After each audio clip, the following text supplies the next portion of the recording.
welcome back to the PUBG Mobile Global Championship.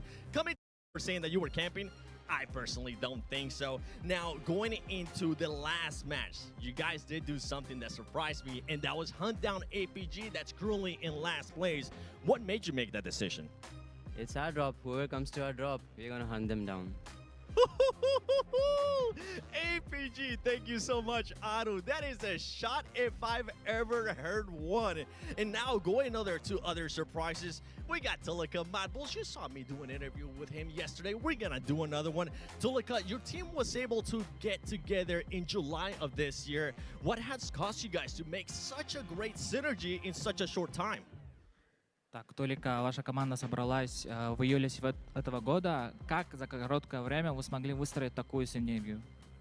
Мы очень много тренировались, работали над улучшением игры, работали над макро, над коммуникацией, чтобы показать хорошую игру. Тем более у нас нет организации, что дает дополнительную мотивацию показать, на что мы способны. We trained a lot. We worked on building our communication and our macro game.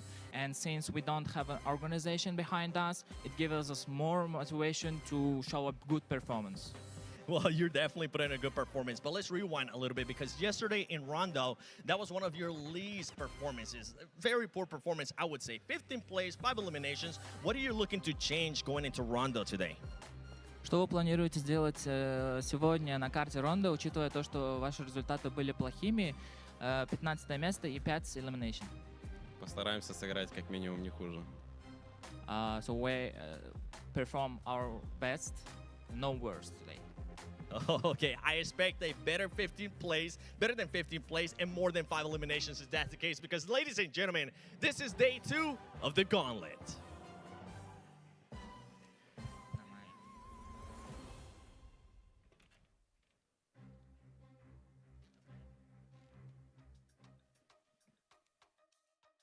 That's right, Seven. It is day 2 out of 3. The time for excuses is over. The time to perform is now. What's up, everybody? I'm Hot Jukes here with Maxman and Neptura. Man, day 1 was insane. Thunder Talk leading the charge with 77 points. As a matter of fact, they have a 39-point lead over that 8th place team. That's Xavier. I mean, did we see this coming, Max?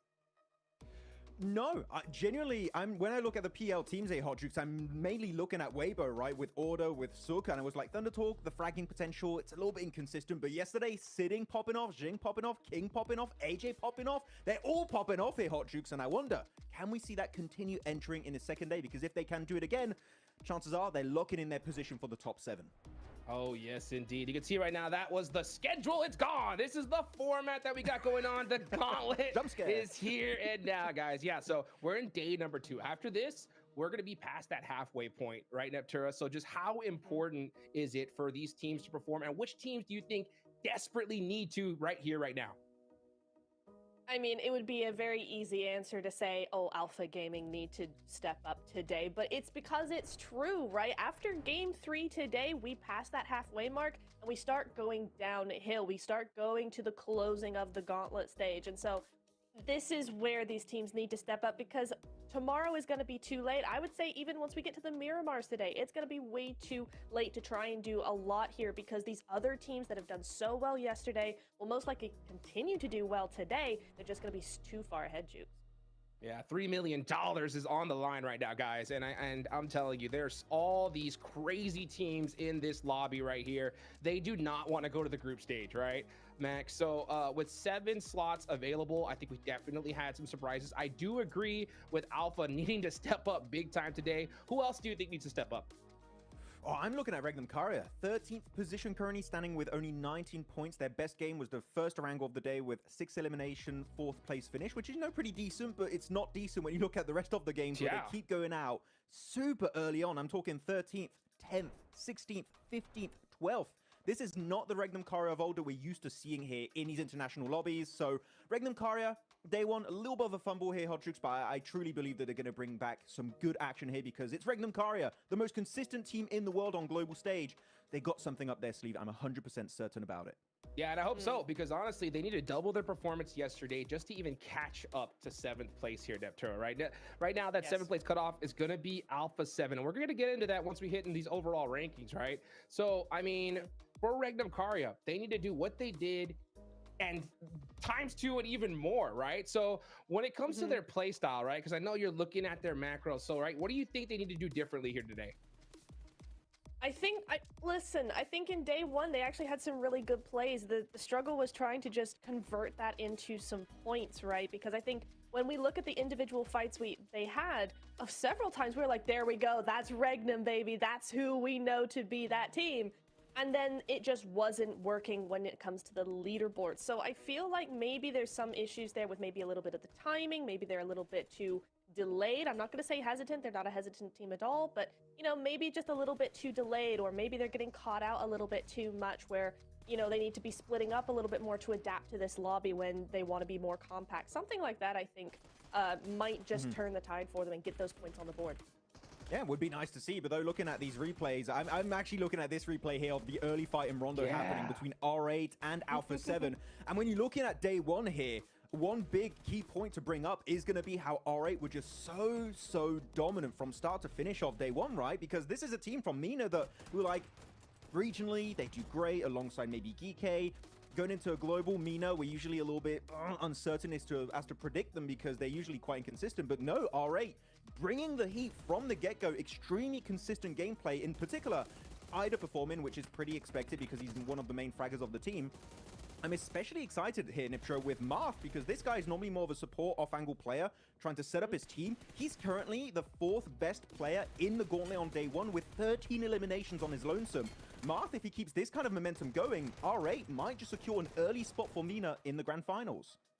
And what a surprise it has been, right? Because exactly what you were saying, we're not used to seeing this kind of performance out of R8. Yes, they're very consistent. Yeah, you know, they're doing really well. But 3rd on the leaderboard, I don't think anybody expected that. So it's looking really, really good for them. We just want to see that consistency now. And it's the same for Thunder Talkins yesterday. We need to see a little bit more, or not more, but continuation of what that was. We need to see that through to today. Madbles as well. We saw them in his interview earlier, Max, as well, right? So yes. I do want to see just not so much more from them, but just a continuation, because yesterday was really good for these top 17. Yeah, it was like, what more can we do? They're sure asking too much from us. What? We're already in top 7, but here we go, looking at our first head-to-head of the day. And of course here, Hot Jukes is the main rival.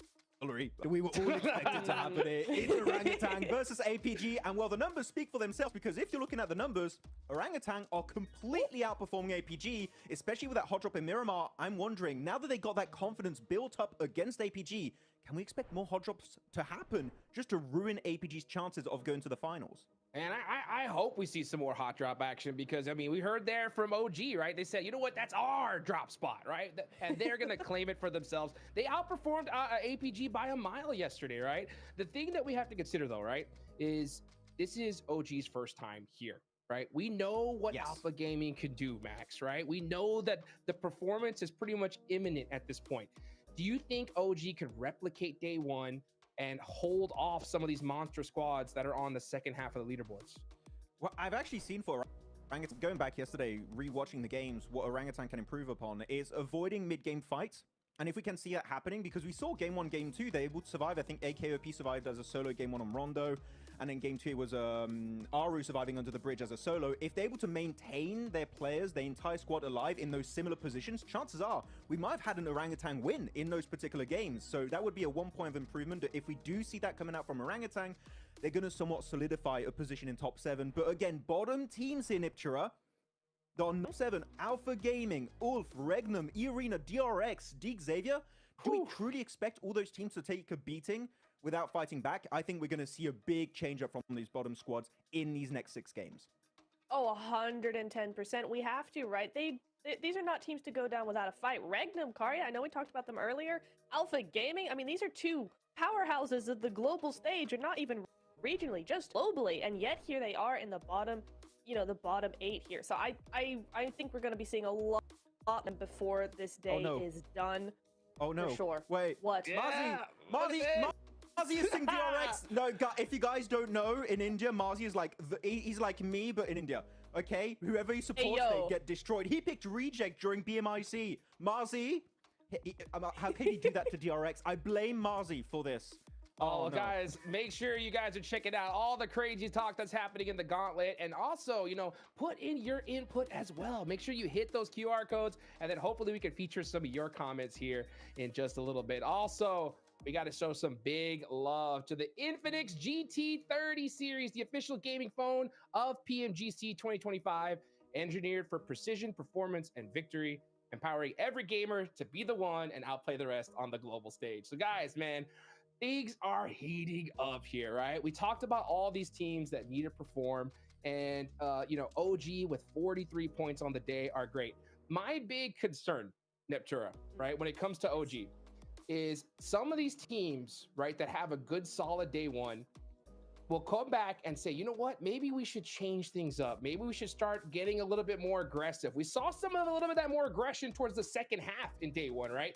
What do you think OG should do here, right? Should they kind of replicate that kind of more, you know, tactical weight back play style, or should they up the aggression here and now? What do you think? I think that day one was enough to build the from the interview. They're sounding very confident. I need to see them rack up those points in the eliminations, because the rest of the lobby, they had day one, everybody was playing probably a little bit more quieter. Well, they're gonna start ramping up that heat. OG need to bring the same sort of level. Yeah, OG hopefully can do it this time around. Moving onto the stage, you're looking at all the players, they're fully locked in here, Niptura. But actually talking about teams that should be a little bit more aggressive here, I'm looking at the side of Ulf. This is a team you mentioned a few times on day one, right? As they're playing way more passive. For the players on this roster, this is very unusual. You have Solis, you have Ketch, you have especially Erin, the rising star of Turkey. This is a team that I am expecting to level action, because day one, for me, they were just invisible. We didn't see anything of true value coming out from this roster. Yeah, it's really, really strange. I mean, we've seen so much from them over this being very, very aggressive. This version of the roster is a lot more passive, is a lot more controlled in how they do things, but this is a little too far, because at this point now we're not seeing anything. They're being so controlled and so contained that they're not doing anything. So definitely need to step that up. I don't know what the idea should be, though. I personally am always a fan of being a little bit quicker to do things. This is a team that is slower to rotate, and maybe if they were just a little bit more snappy with their rotates and their decision making, they might see more results. Well, you know what? I'll tell you one thing, though. We're going into Rondo right now, Max Man, right? And we saw some crazy hot drops in day one. We saw R8 versus Alpha 7. We got about a minute on the clock. Why don't you break down some of those hot drops that are about to happen here? I mean, Alpha 7 R8, of course, as you just said, the main one that is going to be happening. We'll see who's going to be able to take the dub this time around. We had Ulf fighting Virtus Pro in Stadium. There was a very big fight. The Virtus Pro did end up winning and did get rid of all of Ulf in that position and did force a recall, so that was very well played. But we keep talking about Orangutan here on the pre-show. Niptura, Kara versus Orangutan did happen, and it did result in them going down to a solo player. I believe it was Aru who then went for the full recall and revived his entire team, which was great. Are they going to contest it after they built up a bit more confidence yesterday? That's a very big question that we're going to see answered very, very quickly. Yeah, I think it's entirely possible. Honestly, I wouldn't put past anything past OG at this point. They're feeling so good after yesterday. I just hope they can contain that and put that energy, put that confidence into making some really big brain plays and not just make silly decisions because they're being really overconfident. That's the balance that you've got to keep here. So I just really hope and pray that that's what we're gonna see from them today, and it's not gonna be a little bit of a car wreck, because we need to see that OG. We've loved what we've seen from them so far. We just need them to bring the heat. Well, the heat is coming, Max. Oh, that hot drop, man. It's coming. We know it's only a matter of time, guys. Can OG hold it on? Can they get those eliminations? Let's see if it's going to happen right here, right now. Let's go ahead and take it on over to Blake and John Allen. Hello, and welcome to day 2 here of the Gauntlet. And we've got another Rondo up and up to bat. It is going to be big. It's going to be messy, because we've got those recall beacons back in action. They're engaged, just like us. We're jumping straight into this one, Blank. Yeah, I'm locked in. Not the tomatoes, not the onions. Stop throwing them, please, please. I can only take so much. He's in the stocks, bro. He's in the stocks on this. I got put in the stockades yesterday. It was crazy. But we're straight back into things over on Rondo here. Northern Plain Path. Should be a good one. Hopefully less of the water in this one as opposed to yesterday, because yesterday's finish was pretty insane, and I think we're theorizing behind the scenes probably shouldn't have been possible in the first place. I think it was fairly cruel, and there's only so much water in Rondo as well, right? You got a little bit down towards Rinjiang, and then most of it's over towards Tulingjiang City. We managed to head right there, which was very unfortunate. Already though, we're getting those hot drops coming through. The three mans going up against one another, trying to get as many points as possible in the early game of Rondo. We saw those big pickups right at the beginning of yesterday. I think it was 6 points earned off Alpha 7, right? That was pretty incredible stuff off one team to be able to extract 6 elimination points right off the bat. Was brilliant. That was R8, I believe, who were able to be the main profiteers of that one. We are going to be heading up to the northeast side on the circle as our hot drops continue to unfold. I'm sure we're going to have more than just GS and Geeke on our plates very, very shortly. But of course, remember those recall beacons. We harp on about it enough. You guys should be familiar at this stage with just how it will work. And you can see a little bit of maybe trepidation for these teams right now to kick things off. Kind of crazy that you've got SafG from Geeke all the way up towards the northwest side of the map, south of Minhu. This is practically on the other side of the world right now to the rest of his squad. Obviously, Nerzed in the mix with the rest of them. So Ragnarok and Kevin. I think this is a pretty good mix as well in terms of firepower versus GS, but GS brought out some surprising gameplay yesterday, some pretty strong stuff. R8 Moth started things off versus Revo with the knock, takes him down instantaneously. That's what we're talking about. Oh yeah, looks like maybe we're on for a repeat over there. Brazilians getting bandied about. Meanwhile, APG looking to try and hold the door frame. Top can't quite land the spray. With the UMP around the corner, the step in with the micro Uzi is good, but it's going to be all right for Alpha Gaming. They are actually very, very split. They're on a four-way split. Every single one of their players dropped solo, and they will have plenty of opportunity to go for these recall beacons. But that seems an interesting choice for APG. Yeah, it's super weird as well, considering like Alpha Gaming strategy is to drop as a 4-man on Rondo. Come to globals, it's like, well, let's drop as a 1-man in 4 different locations, which I don't think it's ideal. I mean, all 4 of these positions are not in the circle either. So this is a complete, I want to say waste of time from Alpha Gaming, but it's not great. Let's put it that way. So to regroup here, you'd have to battle through R8, A7, DRX, even OG's in front of you here. Could be a bit of a menace to you. So I think that overall, this is a bit of a difficult scenario right now for APG. Not sure I'm on board with the strategy just yet. We'll have to wait and see. The one thing I think may have happened there is that they were trying to camp multiple recall beacons, right? And I'm really giving them some slack here. I feel like it's very tenuous of a link, but yeah, it's a weird play. It's certainly not something we've seen before on Rondo, where teams are balling up for the death balls. Okay, that was first blood. I mean, that makes sense. You hit the deck, you get that M4 on board, you're going to hit those sprays all day. Looks like they do get some retribution, though. Alpha 7, back in. Yeah, I think Obscure's been playing very well, honestly, for Alpha 7. Out of all the players as well, you sort of expected to be Revo, Carrillo pulling out that magical moments, but honestly, Obscure's been very strong, even just on the nades overall. Jafar at distance here from GS with DS3 and Icon inside the building. He seems to be dipping out a little bit here. There is one nade in the hands of Icon. Could be quite deadly versus Geeke, but this fight is massively slowed down. And again, this is towards the north side of Judena City, so they're not really towards the circle just yet either. Both teams likely would have to rotate on that north side. It is slightly weird for Geeke with SafG being over towards that northwest side, where the intention here is, I guess, not to lose the fight, but if they don't lose the fight, regrouping with SafG might be slightly rough. Let's put it that way, because they've got to push through Mad Balls. There's Deke Xavier in front of them over towards Concierge as well. So yeah, I don't know how that happens. Reefus is down from Alpha Gaming. He tried to look in on this fight, and Marv said no. Marth's cracking on. He's having a great day so far. And RA, very happy to earn these points back. They do still need to get one of their teammates back into the fold. They did, of course, lose that one to Obscure. But Alpha 7 seem to have actually regrouped here now as well. They are all 4 players alive. He spotted an off angles there. Rizal actually landing the shots of the Marth, and there's no response. A nice little pickup. He steps through, gets the flush for Alpha 7. Another point added to the tally. But is Amori going to find that answer? Doesn't look like it. He hits the deck in time. Yeah, it's a pretty aggressive push here coming through from Marth, honestly. And at least he does reveal the position from Guizhou as well as Carrillo, but that's about it. They do have that outpost in Prestige down towards Rinjiang, which is pretty far out from the circle, but they can pick their players up. I think right now, probably Prestige is just asking Amori to see if he can get a knock, get a flush, and then just leave out of here. VP enters the scenario as well, as does Zjol from APG. It's a full 4-man squad now, back up and in position.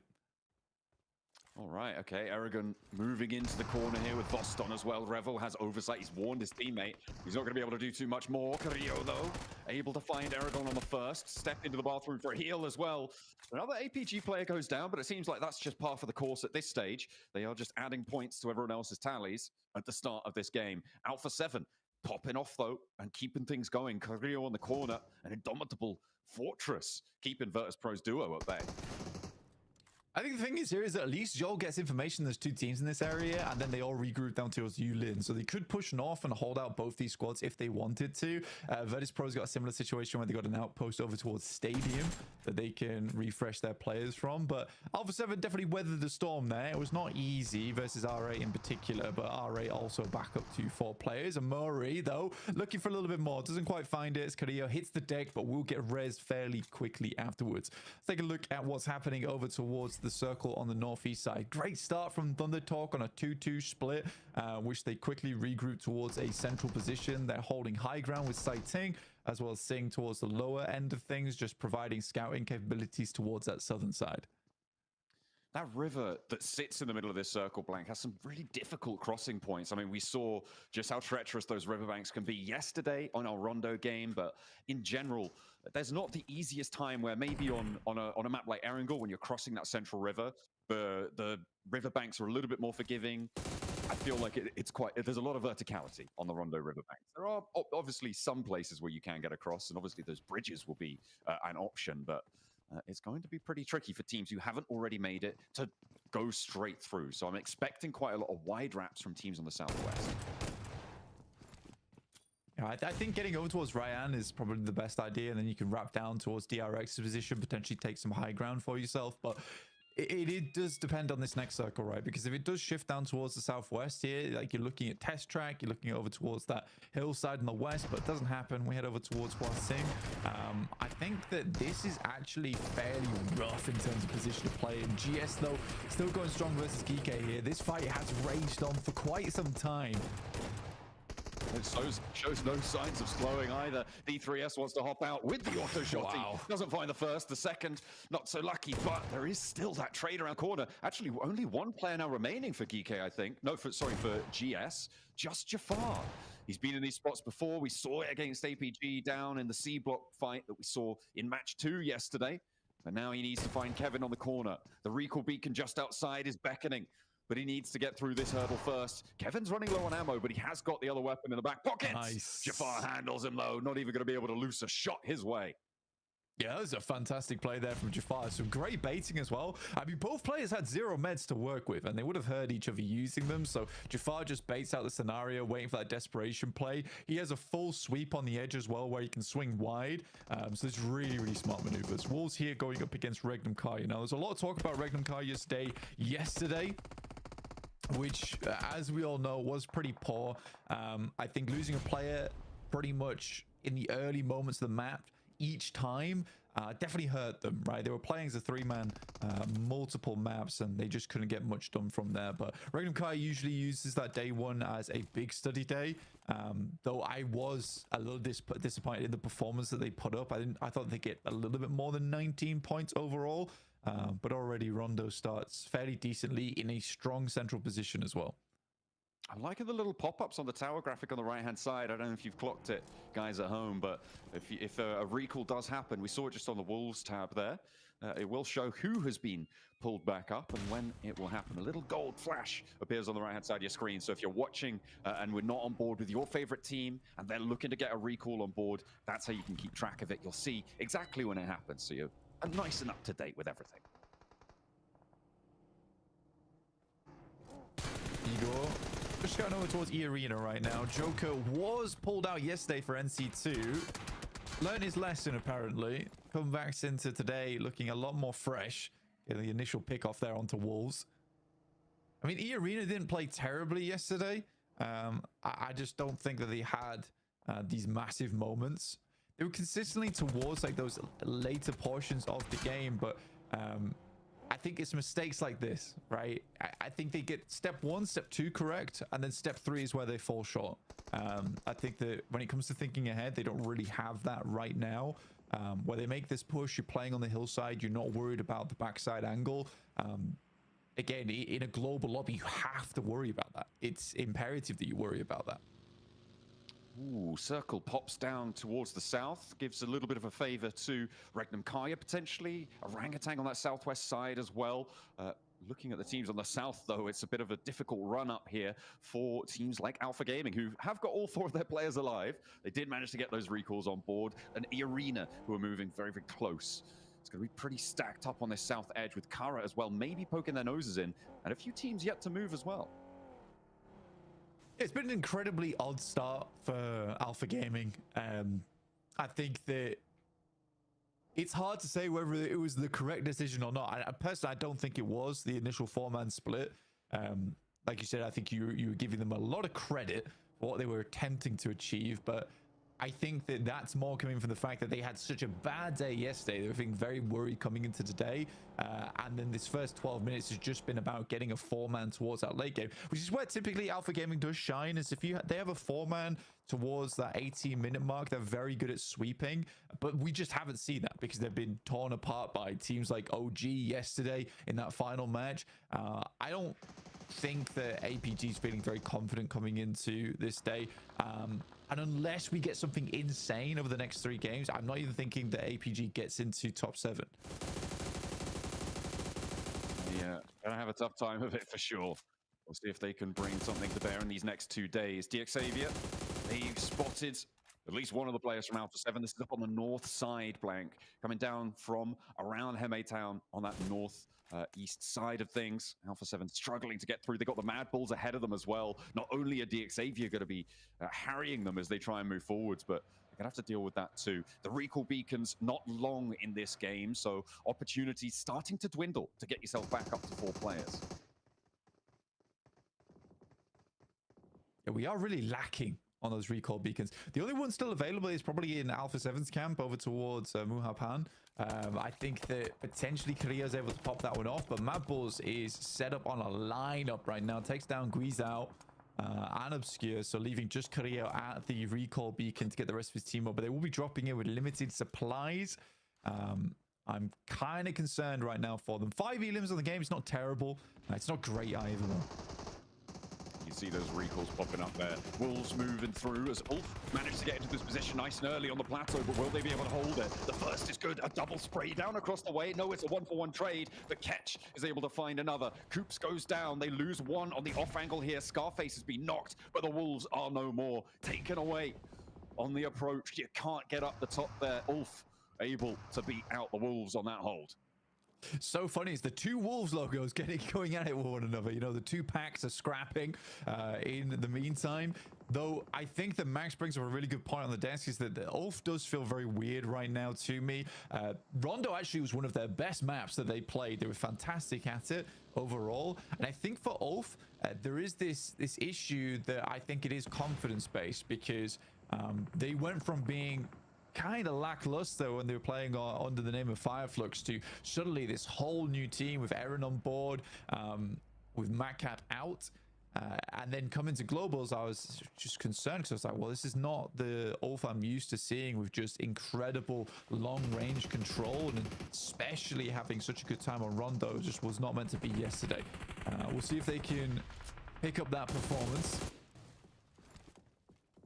Ooh, the Garden's not playing well for DRX. They A lot of people trying to move into the area. Alpha Gaming actually fairly successfully taking a decent chunk of it. A big nade comes through from Reefers as well. That's going to find two of them, just leaving Soizy down on his last legs here. Last player to stand, and his bridge position fairly known. Look at the ground that Alpha Gaming have been able to achieve. I mean, fair enough, you know, to be able to salvage something like that from a game that started the way it did for them. And with two elims, they do have a lot of teams that can crest over the ridge lines, take shots at them. The question is, will teams want to do that? Recentering up on the circle a little bit now. I mean, Mad Bull's on the northern side. It's not a terrible spot for them, but they are a little bit exposed right now. Regnum Kari are playing things slightly slower over towards the western edge. You can see here already a nade goes through, able to find good damage over towards Tulika. Likely a knock and a flush comes through off the back of that one, but Tulika is just crawling backwards as fast as he possibly can. OG playing things out smart down towards the southwest side, just biding their time, and I think that's fair enough considering your VP ahead of you. They can try and cut out any control on the south side. There's no reason to move right now. Kara. And they were on the east side. We saw them trying to crest that ridgeline over towards the Alpha Gaming position in the center of the gardens. And now they're going to have to move off of that hilltop. You can see Poser poking his nose in, trying to establish some kind of inroads for them. I think it may just be a crash onto Alpha Gaming's spot, but GS are going to move in parallel to that. It's going to be messy in the middle there. A difficult time, I'm sure. DX Xavier, they've moved in from the north side. The Mad Bulls have been leapfrogging with them, and Paragin will be the player to go down, but there's an answer, and it's Regnum Kaya to third party out to the west. Fair enough as well. I mean, Regnum Kaya able to gain a lot of control over that northwest side. Mad Bulls continuing to take damage. Loxy finishing off some of the final players there from Mad Bulls. Just one last left alive now in Pusher, who is hiding in a field of Doritos. Oh dear. I've had dreams like that, I'm pretty sure. Xavier, though, a bit of a nightmare. With the nades bombarding them behind the tree trunks, but fortunately they're just stepping into the cover at the right time as the trucks to be excavated beneath their feet. Mad Bull's putting them in the ditch. I mean, I don't know how long Mad Bull survives here. I mean, they've smoked out as much as possible, but even so, that's a little bit tough. Now we're looking over towards our final circles. With Ulf playing this high ground, I think they have a great chance at this game. There is equally E-Arena, who needs to do a lot of work now to control over towards that northeast side. OG continues to put presence over towards the northern edge. I think they understand that Regnum Kaya right now is probably their biggest threat, and Silas is continuing to poke over that way and see what they can find off the back of this. He is recalling the rest of the team now down this way. They have the high ground advantage. OG initially taking shots over towards R8 though on that southeast side and get caught off guard by Regnum Kaya. There are shots coming through.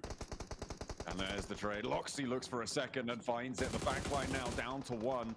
Just a tanky there, looking for the shots, and does manage to clock Silas, looking for...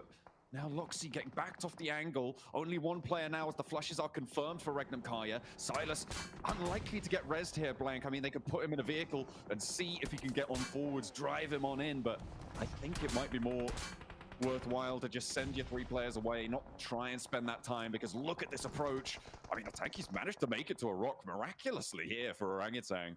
See if he could survive and out for the final moments. We know they are able to do it. They've got it in the tank. Let's see if they can do it this time. Yeah, trying to survive on that side of the map. Slightly underneath Ulf, though, so a little bit of a dangerous position for them, but I don't think Ulf is too preoccupied with that right now. They're looking over towards Mad Bulls and making sure they hold out VP in the process. So it's a good play from Atanki. It is a little bit of a risky one, but if it pays off, then he's able to get quite far into this game, which is nice to see. Regnum Kaya, though, that is a decent start for them. Up to 27 points now. So already 8 points on the game here on Rondo, which is massive news for Regnum Kaya. Starting to catch up to teams at the middle of the pack. And a nice start to the beginning of the day is really huge for a team that struggled yesterday. That's what you need to be able to find as well at this global level. Finding that resurgence after a bad day, very, very important. Although sometimes you don't have that opportunity, especially when it gets to the smaller numbers of days, smaller numbers of matches that you're going to be playing. For now, though, Thunder Talk, I mean, we saw how much work they were able to do yesterday, right? Getting so many points and getting so close to what we expect the bubble to be already in just one of their 3 days. Nice It's a beautiful turn up. Silas was picked up, but maybe not for too much longer as he's crawling back behind the deployable cover there, looking for another res. They are in this zone. Virtus Pro might try and put them out of it, though.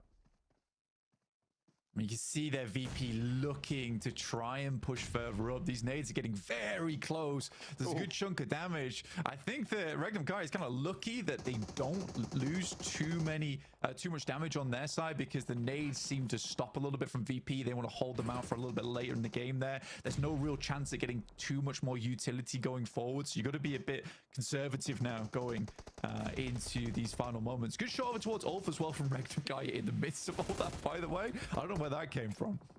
Silas very close to bleeding out here. Might, in fact, get flushed. I think he does. Oh, I think... Has he gone down? I think he's down entirely there, Blank. It's going to be very close to the wire. Might be just about getting rezzed. Can't quite make it out on the screen there, but that's a nasty little turn up. And I think it was actually R8 who did a chunk of damage from that off angle to be able to seal his fate. Oh, no. I'm seeing 4 players alive around Nukaya. Maybe the res was there after all. Yeah, it did come through. Tanky, though, knows his location. Looks to send some nades over the top. It's a pretty nadeable position, but he has limited sightlines on this with the rock in front of him, but a great nade over the top will take down one player from R8 there. With limited vision as well. That's a great arc on that one. Brilliant little find, but will he have drawn the ire of too many around him? Mad Bulls feeling the burn as Regnum Kaya roll them down. 2 players fall, and that will be them done and dusted for the match. Regnum Kaya seem to be on the warpath here. 8 elims already. Let's see how much further they can go. Yeah, I think for Regnum Kai as well, it's important to consider that when they were playing on this northwest side, they would continue to get knowledge, to get information. Silas is great at that type of thing, alongside with Wild, where they were consistently wrapping out in the vehicles. So they knew sort of what was going on up here. They knew Mad Bulls were a much weakened team, so they wrap upwards. They don't really want to get stuck in that situation alongside with VP, but a nice nade from Soez over towards Thunder Talk will take down at least one. Doesn't quite have the angle yet to confirm onto it, but I don't think Thunder Talk really have too many options here. They really don't. They're starting to run out. Barrel getting a little dry now. Sighting wants to peek over the top, but you know how dangerous the hump of this bridge is. We'll see if so easy. He's going to be able to do it, though. Not quite connected through the smoke. 2 players run around behind, and a nice little flex out for Thunder Talk. Will anybody spot it? Regnum Kaya will have heard the shots. They'll be looking. You can guarantee that much. We'll see if they're able to find it. Doesn't look like they will. Maybe a little bit of time for Thunder Talk to play with. Amori now the last player for R8. Joker steps up. He's not going to find it. Another player goes down. Sakura falls. Tony K as well. Oh my This hole God. has just been a blast. A little assist from Ulf on the off angle. But how has he survived that? What a hold on the inside. Don't think he's going to last too much longer, but that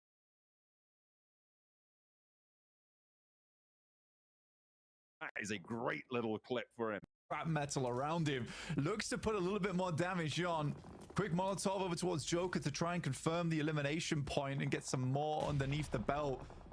Has a little bit more to work with. Smokes out front side. Can't believe Murray lives through that. Mom enough in the distance as well. Not likely to even try and attempt to get near him. Throws out another Molotov, and that should do the trick. I don't think he got the flush over towards that player, so he's looking to confirm it, but he's already gone. He's not there. No more. Not a morsel. Mori, though, surviving. Next to a tanky for Orangutan. Both of them hunkering down, trying to lock it in for their teams. Get a couple of placement points on board, because we are now into placement point territory. See if Ulf can survive on this push. They were able to defend against the Wolves. But Regnum Kaya might be too tall an order. They've already found a knock. A north side shift does keep a tanky in, but you can imagine that APG are going to be trying to bear down upon him. Amori already feeling the brunt of it.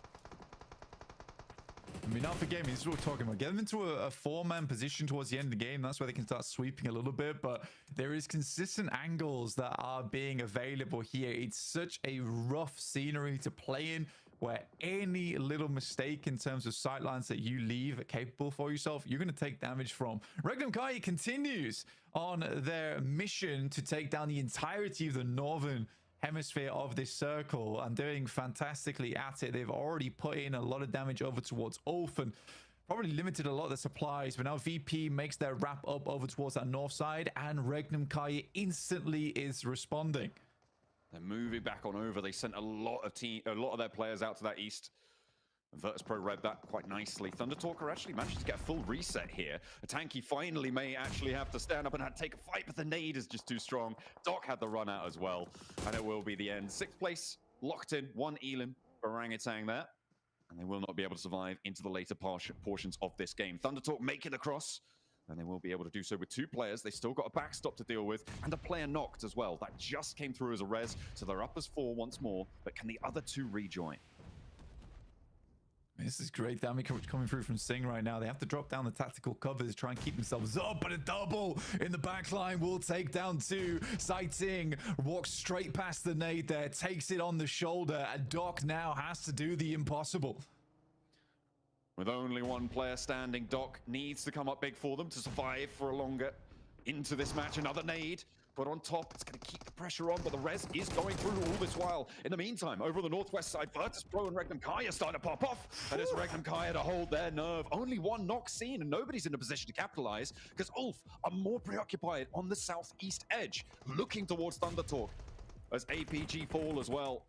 That is going to be them done and dusted. Regnum Kai are on the north edge, looking to try and get the reset, but there are still shots flying their way. I mean, for Regnum Kai, though, it has been a hell of a day for them already. Loxy does go down as he attempted to move further up. This is great management and good control from Ulf right now between 2 separate squads. They had the higher ground. They're trying to work with it. Smokes are flowing through right now, but you can see 0 nades on the cards for the boys on Regnum Kai on the top of your screen, but I think that may be a lie. I'm not sure. Well, done well. We'll have to wait and see if they're able to loose any. Certainly would be a great boon to them. Ulf's got nothing. Ulf are completely barren on the old supply cupboard there. Regnum Kai actually able to clock a shot over towards King, keeping Ulf safe. Scarface might have gone down there with just a little moment longer on that spray from King, but he is denied. Regnum Kai able to save him. Scarface back up with that first aid kit. I mean, for Ulf, they are definitely struggling in terms of utility, in terms of gear. Scarface playing this close as well is dangerous, but it's necessary. Has to be done to keep Regnum Kai at bay in the coming future. I mean, Thundertalk off an insane day yesterday, a pretty difficult crossing for them. I think the most surprising thing about this game is Thundertalk being on 4 players at this stage of the game. I think they must have been knocked multiple times. And I don't think once used the recall beacon during this match, which is even more impressive. So I think this has been fantastic from Thundertalk. Now it's a question of whether they can actually close out the game, or will Regnum Kai sweep through with their 3 players, because crossing this open ground is very difficult. But Thundertalks have 13 nades to do it, but no smokes, which is the critical factor, which Regnum Kai, they've got all of them. They've been ordering them. It's all or nothing. Ulf have found a nade from somewhere. They've been able to pick one up from a box, but catch. He's going to be dropped down by King, and the 4 players from Thundertalk trying to take down the off angles from Ulf as Silas actually gets spotted. Nice. He would have gone down if they hadn't have taken King out on that spray. Oh, they're regretting that decision now. Thundertalk, though, mounting the pressure. Regnum Kai, I think they were up on 12 elims. We'll see if they can get a couple more, because Eren not going to be able to defend in the face of the onslaught from Thundertalk. Zedwolf breaking out wide, and the 2-piece here for Regnum Kai needs to be impeccable.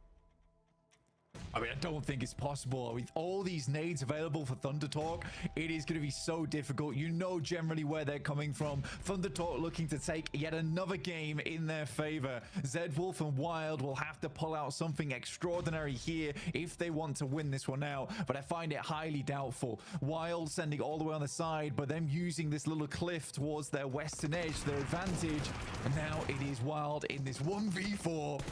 Oh, they isolate it. They all move up. They get 1.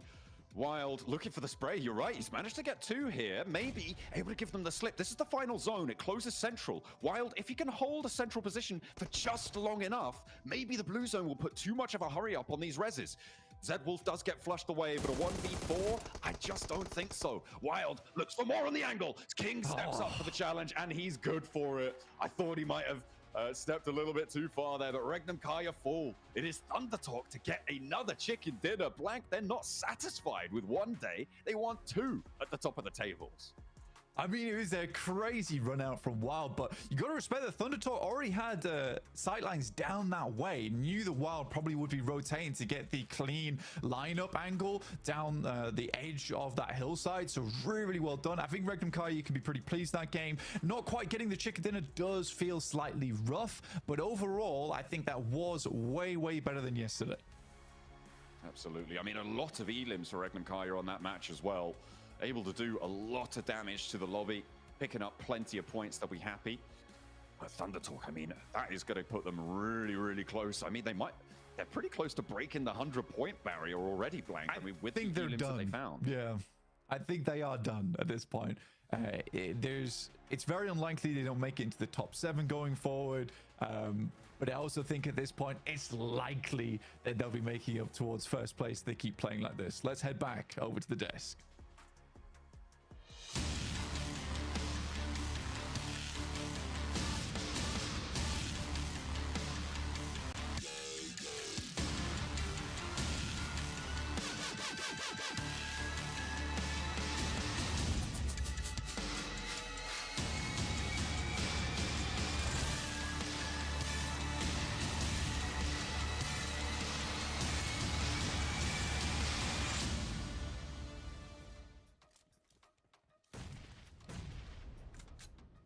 Talk get their 3rd chicken dinner so far, and just like that, there's now 6 slots remaining to the grand finals. I'm just kidding. No, but I mean, after that performance, these guys have got to be a lock by now, Max, man, right?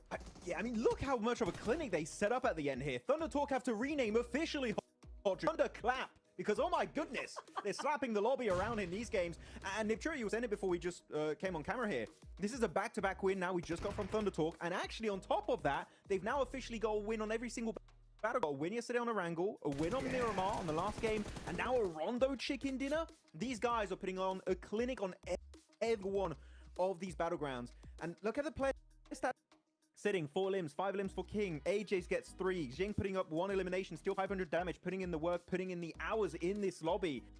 Not an easy game to Nipchura because they were fighting tooth and nail in the swamp. APG, there was DRX, there was Kara on the east, and survive. They thrive. They keep every player alive, making the Weibo might not just be the best team at all. Absolutely. I mean, exactly what you were saying, right? We game, and you know who's gonna win this game. You know who's next.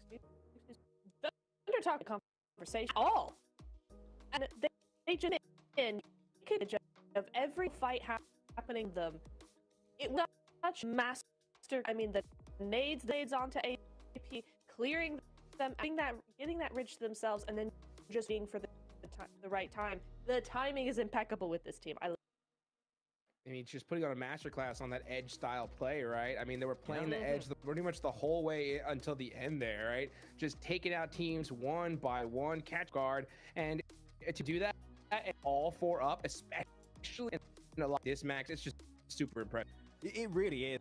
I mean, in particular, they out-naded Doc, which we know, Doc, the nades, that's a specialty usually, but no, they were able to actually outdo APG on that eastern ridge next to the hilltop of Ulf, and the execution from that was really good. And especially not just the execution and how they fought, I would say, Nipchura, the timing at which they left, I would say, is when all the teams were at their weakest, and it was extremely well executed from start to finish. The timing was a 10 out of.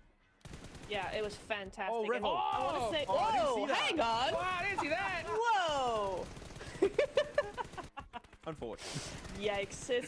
That's a clippable moment for sure. That's going on all the platforms for sure. But yeah, I love as well the timing that we saw Regnum, as well as, I mean, VP was a really nicely played in the last moments there, where they tried to come up kind of next to Regnum and take that hillside.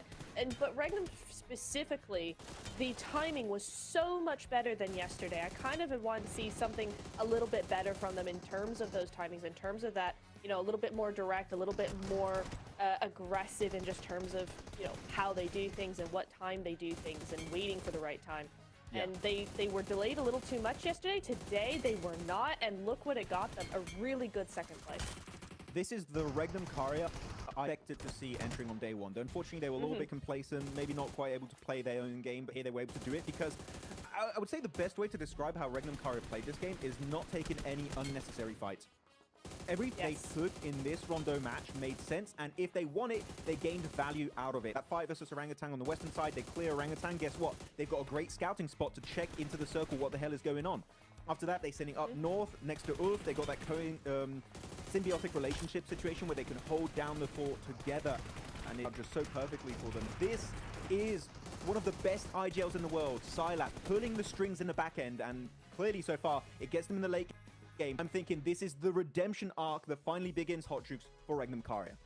I mean, it's about time, right? But they didn't just get to the late game. They got there with a whole bunch of eliminations right there, pulling out a dozen. We talked about how they pretty much needed to double their performance and then some at the top of the show, right, Neptura? And I mean, I don't think you could have asked for a better start, right?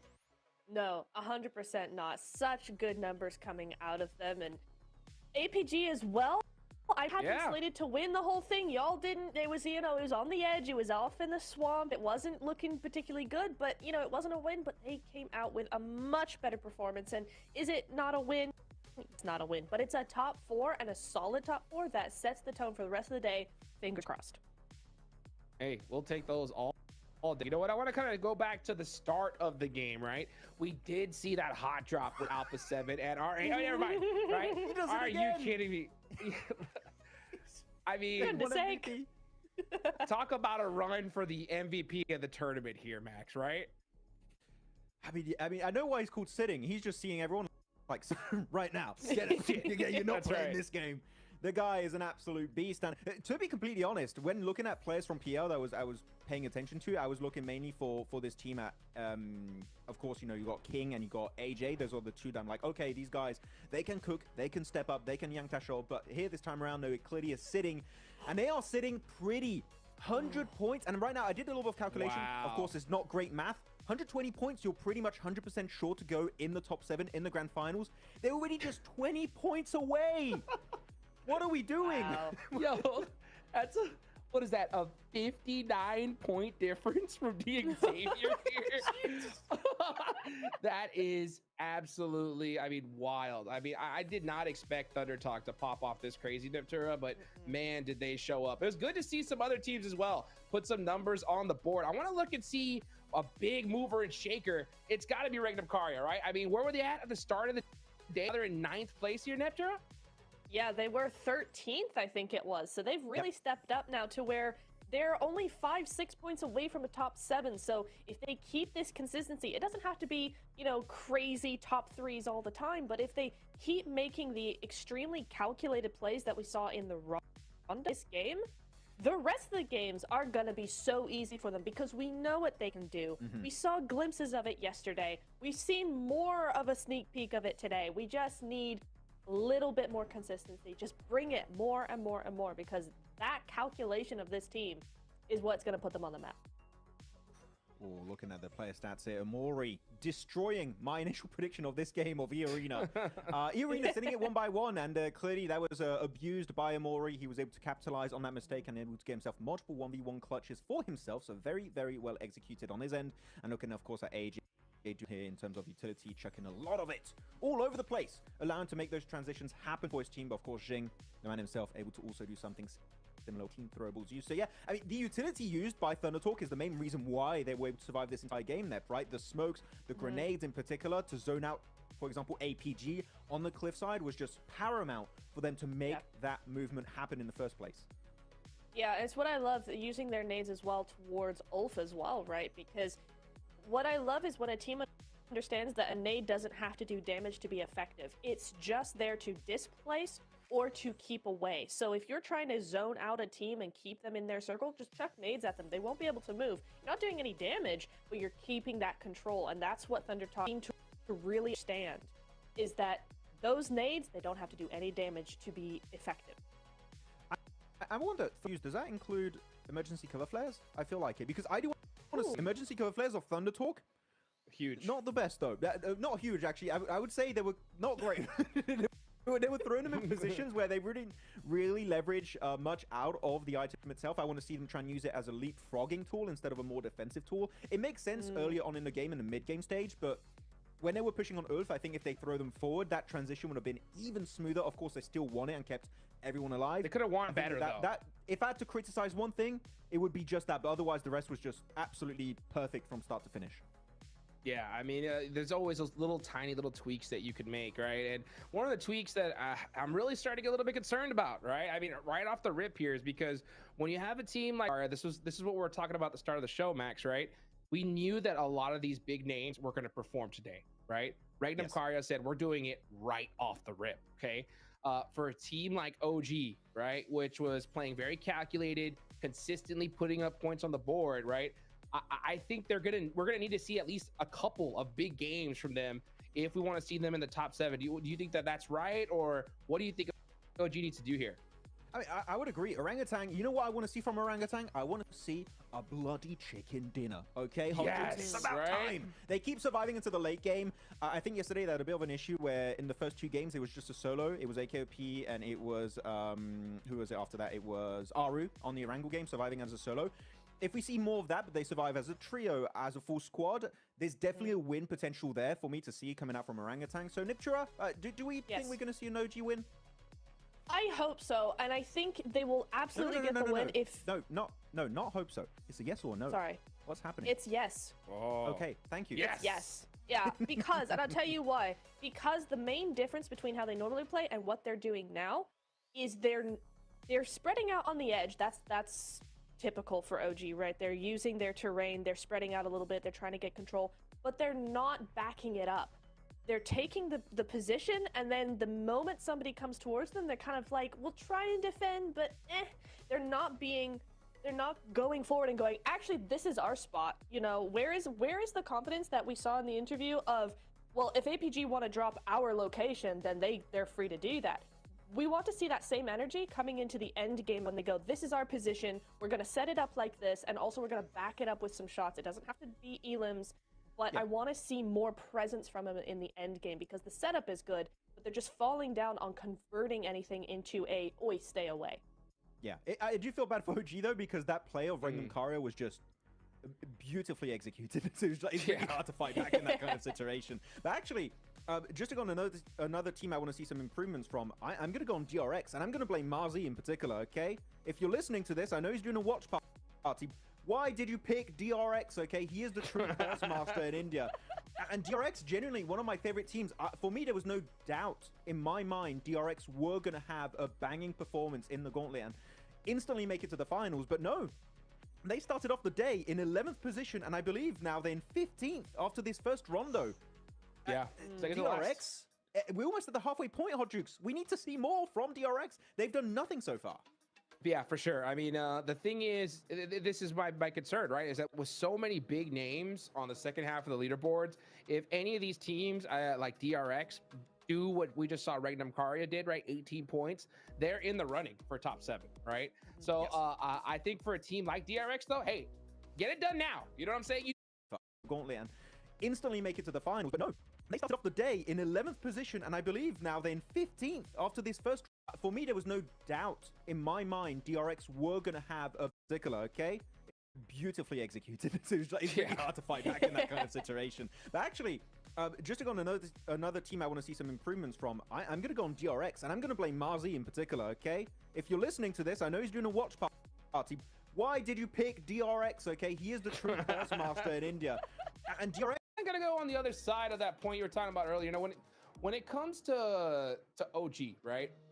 I think that their performance is very impressive for a squad that it's their first Pmgc. You know, I think they've done a lot to be in the position they're in. You know, I think that getting a chicken dinner right now, from what I've seen so far, is going to really depend on them getting a circle position, right? If they're in a dominant hill spot, they get the zone locked, I think they're winning that game all day long, right? I think we're yet to see them be able to pull out a chicken dinner from what you're talking about, like from that edge style play, like we saw Thunder Talk do, right? Play edge, take out every single squad, right? Hopefully we can see them build up to that, but I think the best case scenario for OG here is if they do get that circle, they got to capitalize it like there's no tomorrow. And then hopefully just be, once they get that chicken dinner, right, be like, we can do it, right? We've done this before. Yeah. And that's something that's really hard to cross, Max, right? Because pretty much everybody in this lobby has won a chicken dinner at PMGC before, right? At least once. They're all very experienced for sure. But Orangutan dropping in shelter, actually, you got some pretty decent rotational paths. And by the way, we're looking at them right now. These jackets from OG, like, come, I want one. Can we get? Can we get one of those, please? I want one of the jackets. But no, really, Orangutan, the way they're playing, it's I'm having a Ratatouille moment where it's taking me back to, you know, the World League years and years ago. These jackets from OG. He has won a chicken dinner at PMGC before, right? At least once. They're all very experienced for sure. But Orangutan dropping in shelter, actually, you got some pretty decent rotational paths. And by the way, we're looking at them right now. These jackets from OG, like, come, I want one. Can we get one of those, please? It kept happening. No? Yeah. Going into Novo military, sorry, into Novka military base, Jafar in particular had a massive clutch at the end to wrap up versus APG. Are we going to see that continue if we have a Southern Plane, or are we going to see APG maybe change things up if they are going to be clashing versus GS? What are we thinking? Man, I hope so. I actually, no, I hope we don't, right? And the reason why is because, you know, we saw GS hot drop right off the rip, game number 1 of Aaron Gale, right, Neptura? And then in 2 games, they didn't hot drop. And I think that was mostly to the fact that that plane path was heading more towards Severny for them, their secondary drop location.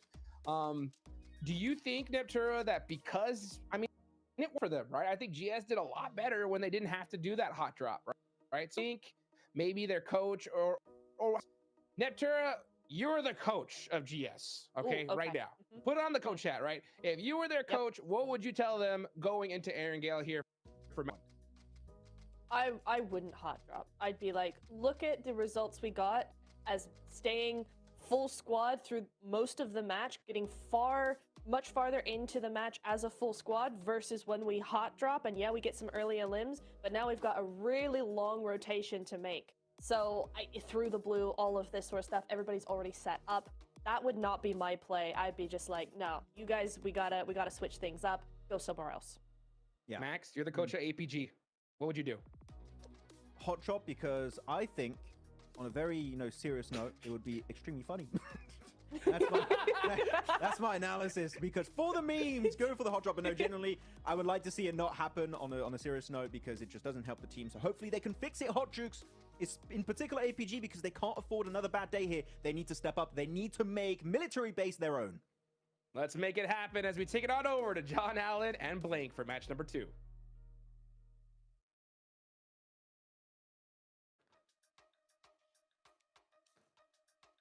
Well, you know what? We are gonna have a little bit of a pause here.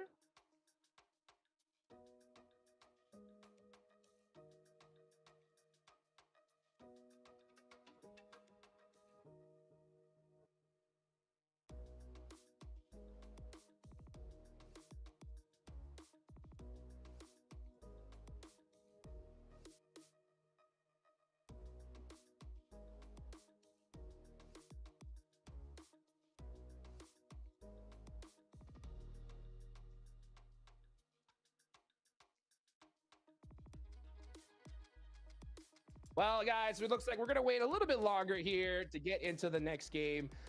So, you know what? That gives us a little bit more time, Max and Neptura, right?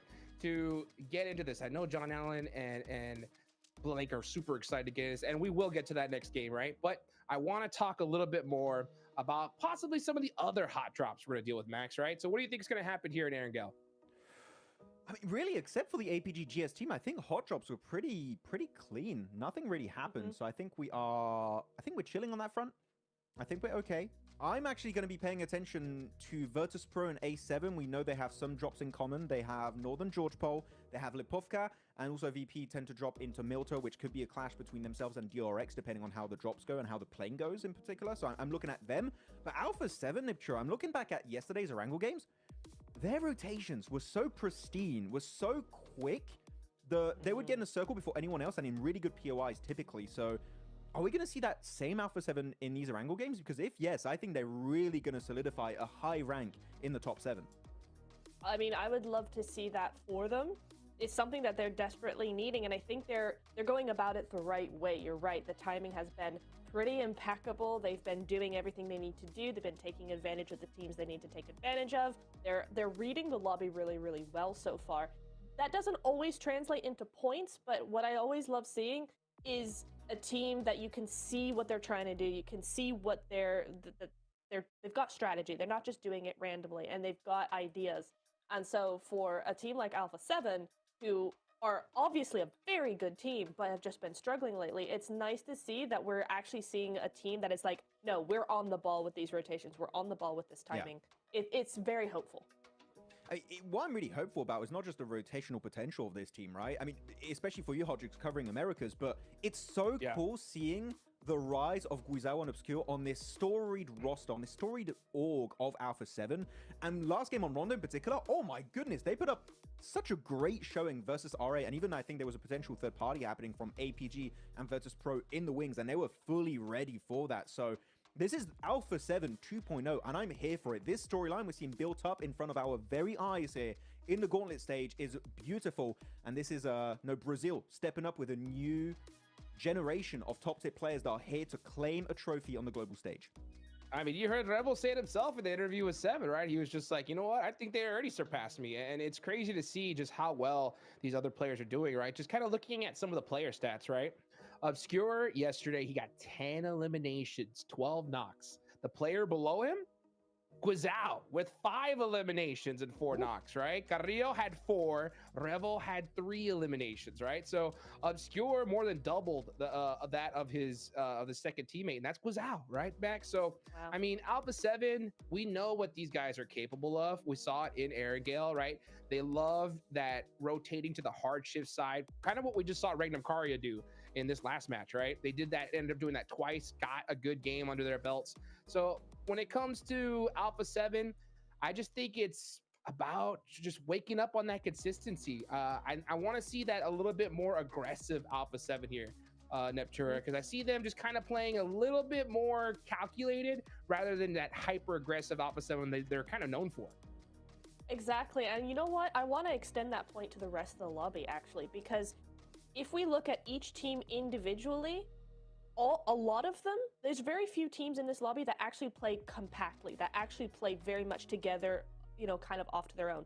Many of these teams spread out and take control from the other teams, and I want to say that so far in the Gauntlet stage, we've not really seen that. None of them have been playing how I expected them to play. We're not seeing the A7 spread out into the end game, you know, 4 or 3 players and just, you know, eating up as much of that zone as possible and controlling it, taking it away from other teams. Kara are not doing it. OG are not doing it. Regnum, we only saw them kind of do it in this game. So I want to say some of that is due to everybody's kind of tiptoeing around each other just a little bit. They're still trying to get a feel for how the lobby is going to be played. But the other half is these zones. I don't feel like any of these zones have been particularly favorable to most of these teams, because even if a zone does go towards a certain team, normally it's one compound in the middle of a field and it's kind of very play. So I want to see maybe either, you know, kind of take these bad zones and run with it as much as possible, or just relax a little, just play how you normally play, because that is historically how you get a win. Yeah. Hey, you know what? Take me back to Raheem. We had a Pachinki circle finish. You know what? Dude, give me some of that spiciness. You know, that would be really fun if that happened. You're gonna need Xavier to perform potentially. But yeah, circles have been a little bit very open-ended, I would say. They're not ending on any big POI. We didn't see that really happening yesterday, especially the one next to ended in nothingness, and you could see the ring. I think you had Alpha 7 just like, there's literally no terrain to work with. How do we work with this kind of terrain at the end of the game? I'm hoping we do get some like more city or compound centric finishes. I think that's going to show a lot of rotational potential from teams. Who's gonna get there first, who's gonna play defensively, who's gonna be trying to initiate those crashes. I want to see a bit more variety on our angle, because on day one, Hodgix, I would have to say, was a bit one note to me. So I want to see more variety from some of these teams, depending on, of course, how the circle tends to go. Yeah, I think we're going to definitely see that here in day 2. I think we did already in Rondo, right? We saw some of the squads that underperformed yesterday go nuts. So I'm expecting just absolute craziness here in Erangel, because every team knows kind of how the end of these tournaments go, right? there's going to be quite a few squads that are going to be so far down the leaderboards that they don't have any chance of making it to the top 7 here, max, right?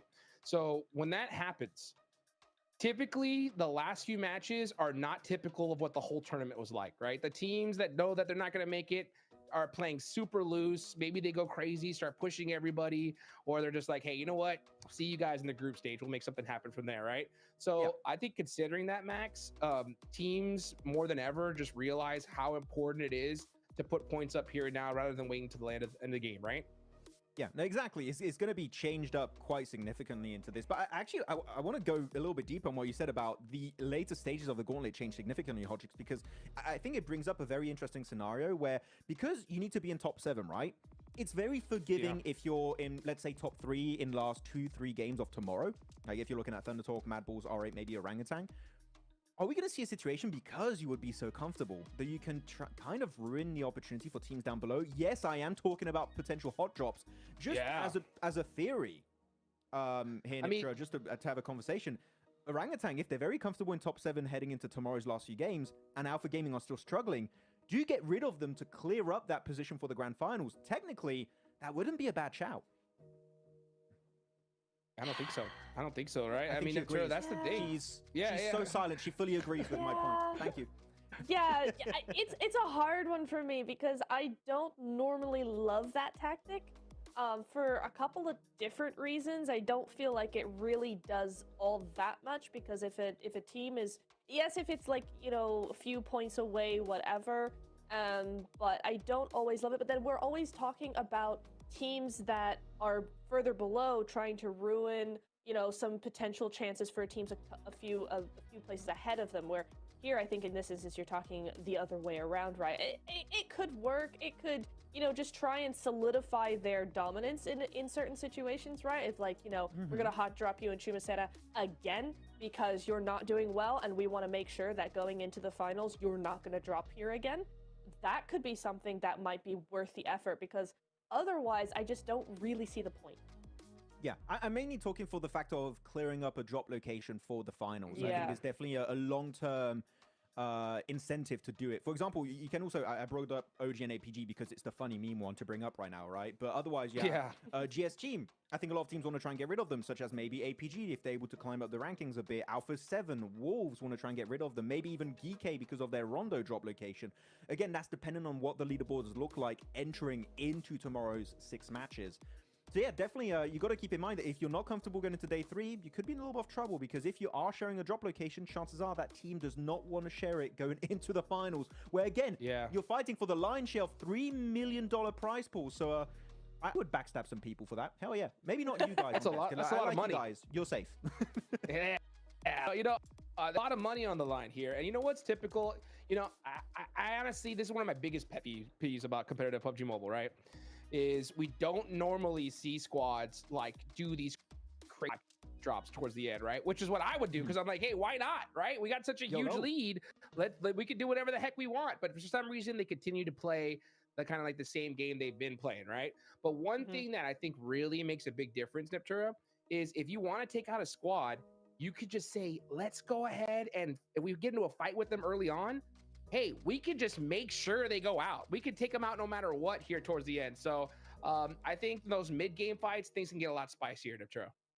Oh, absolutely. You know what? You want to take a team out on rotation? Absolutely. That's minimal risk to yourself and all the damage onto them. I would love something like that for that to happen.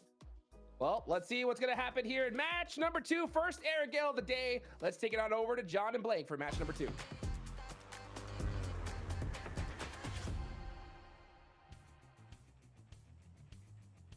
And you know what that plane means. We are heading into match 8 of our 18 match set here.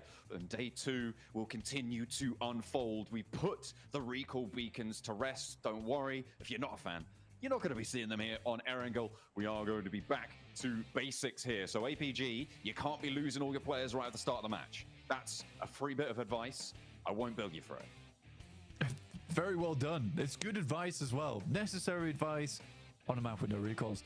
But we are heading from the western side, direct south plane path from the north down towards Ferry Pier. A little bit more difficult to head over towards the eastern side of the map, but Alpha 7 getting up nice and early over towards the I guess you could call it a slight Zaki North George split that I like to go for here. R8 also out early. R8 consistently being in the vicinity of Alpha 7. Seems like it's a bit of a grudge match going on there. And Thunder Talk dropping very, very close over towards OG on the north side. That is potentially dangerous for OG. Thunder Talk at the top of the tables. We've seen what they can do. Although, at the moment, OG are a little bit isolated from them in Severny. It may be that Thunder Talk try and grab a vehicle, head out to the east coast here. Getting stuck into a fight in Severny this early on, without the circle being confirmed, especially now, Blank, because we've got a military circle. Yeah, immediately, there's the vehicle icon. On you go. That might mean that the hot drop on the south side might get a little bit more intense, but it is going to be a military island circle here. It's pretty much guaranteed at this point. GS actually dropping down towards the southwest here instead of dropping on military base. So APG should have this all to themselves. Wolves, you can see here, getting themselves into vehicles and maybe moving across. But that is a heck of a lot of teams already on Sosnovka this early, sort of predicated by the fact that the playing path was so southern. And on the western side, you have to split across the entirety of the map. And that includes the South Island. So quite fortuitous for teams like EK as well as Virtus Pro, who don't normally drop down in this position. They get a really good head start, but also that makes crossing on the western side quite difficult. And I think for Wolves, this is a somewhat of, I might call it a mistake. I think they were so close towards that south side that maybe they should have shifted over towards the east, understanding that was a little bit of an easier one to go for. We do have an in-game interview coming up shortly, but in the meantime, we're going to keep focused on the map here. I think Kara makes the correct play. Currently, they're rotating on the east bridge, and I think that's the smarter play here. There's going to be a lot more space to work with going forward for themselves, rather than get themselves mixed in with Virtus Pro as well as GS. Let's head over to the stage for an interview with Regnum Kaya.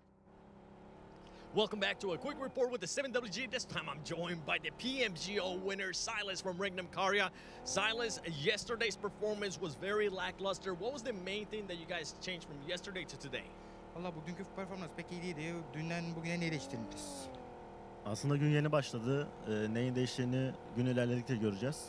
Rondo'yu biraz çalıştım. Bireysel olarak gezdim. O yüzden bu maçı güzel oynadık. So it's just the starting of the day, so we will see later what we change. But I personally actually studied Rondo personally, so we will see what's going to happen. And talking about Rondo, I mean, Thunder Talk getting their back-to-back win. They win the last game yesterday. They win this one. Is that a team that is also causing you issues, maybe going into Erangel? Valla Rondo'da Thunder Talk güzel oynadı dün de bugün de. Sizi zorluğa çektirdi. Gelecekte sizi çıkarabilecek mi daha? Yani havaya alışma, ilk gün havaya alıştık diyelim. İkinci günde çok fazla, yani bugün çok zorluk çekeceğimizi sanmıyorum. Bugün daha çok alışacağız, sonraki gün daha çok alışacağız.